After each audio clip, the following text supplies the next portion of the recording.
Aristotle's virtue or character ethics.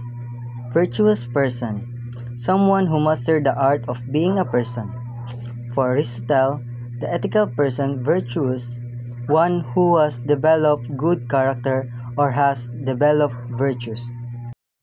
Virtue theory, ethical theory that emphasizes an individual's character rather than following a set of rules. If we can just focus on being good people, the right action will follow effortlessly.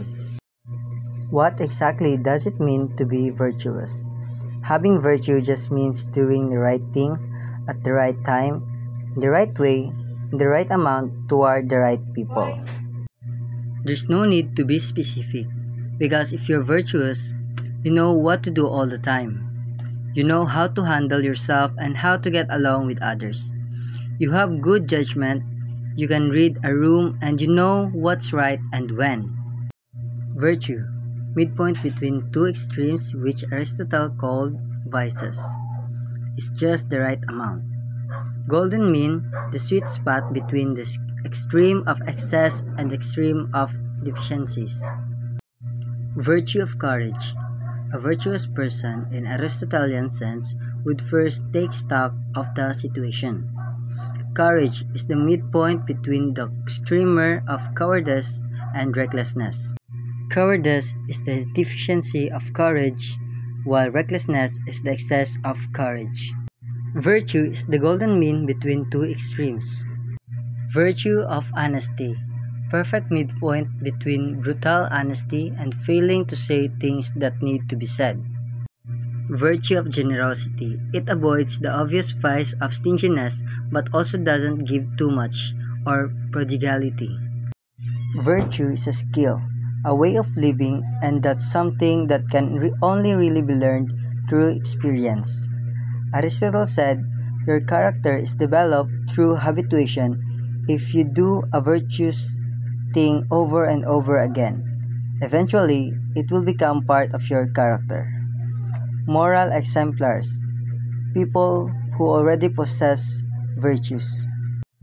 Eudaimonia, a life well lived, human flourishing. A life of eudaimonia is a life of striving. It's a life of pushing yourself to your limits and finding success.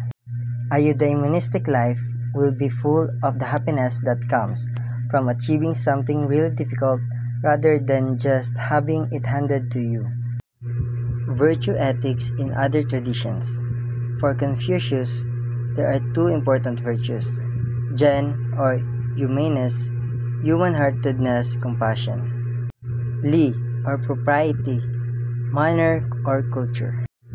Hinduism, 5 basic moral virtues: non-violence, truthfulness, honesty, chastity, and freedom from greed.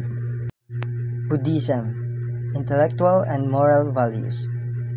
Number 1, intellectual virtues: right understanding, right mindfulness. Moral virtues: right speech, right action, right livelihood. Jesus Christ, love, mercy, kindness, compassion, patience, self-control, gentleness. Thomas Aquinas, faith, hope, love.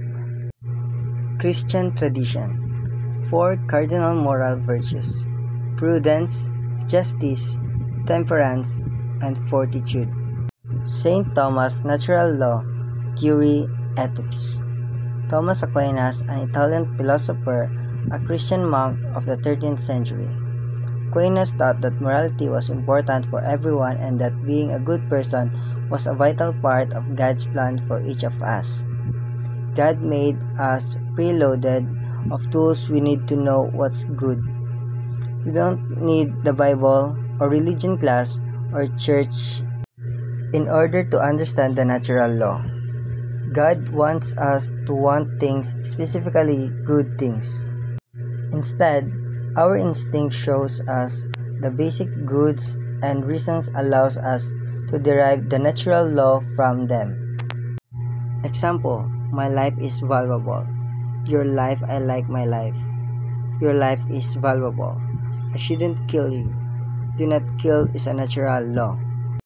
So, for each negative law prohibition, there is usually a corresponding positive one, a positive injunction.